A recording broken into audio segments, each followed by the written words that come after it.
ஆவியானவர் உங்களோட இருதயத்தினூடாக பேசுவார். ஆவிக்குரிய ஞானத்தை ஆண்டவர் தந்திருக்கார். இப்போ எங்களோட ஒரு ஆள் பேசும் பொழுது எங்களுக்கு சமாதானமாக இருக்கா, சமாதானமா இல்லையா, அது உங்களுடைய இருதயத்தில் ஆவியானவர் உங்களோடாக பேசுவார்.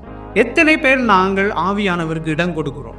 ஆவியானவர் பேசும் பொழுது அதை நீங்கள் எப்பொழுது ஏற்றுக்கொள்ளாமல் நாங்கள் ரிஜெக்ட் பண்ணுகிறோம். அநேக நல்ல காரியங்களை நானும் நீங்களும் என்ன செய்கிறோம்?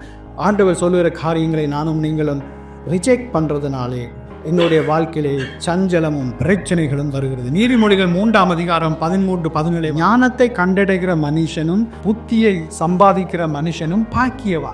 அப்ப நானும் நீங்களும் என்ன ஞானமாக செயல்படுவோமா இருந்தால் நானும் நீங்களும் பாக்கியவான்கள், பாக்கியவரிக்கலாமே. அதன் வழிகள் இனிதான வழிகள், அதன் பாதைகள் சமாதானம். நீங்க ஞானமாக நடந்தா சமாதானமாயிருக்கும், பீஸ்ஃபுல்லாக இருக்கும். அந்த ஞானம் இல்லாமல் நாங்கள் நடப்போமானால் எங்களுடைய வாழ்க்கையில் என்ன நடக்கும்? ஒரு சமாதானமும் கிடையாது. தேவனுடைய சமாதானம் எனக்கும் உங்களுக்கும் தேவையாக இருக்குது. தேவ சமாதானம் எனக்கும் உங்களுக்கும் வேண்டுமானால் நீங்கள் என்ன செய்யணும்? தேவ ஞானத்தை தேட வேண்டும். முதல் பொருட்களாக இருக்கிற காரியம் என்னவாம் இருக்கு?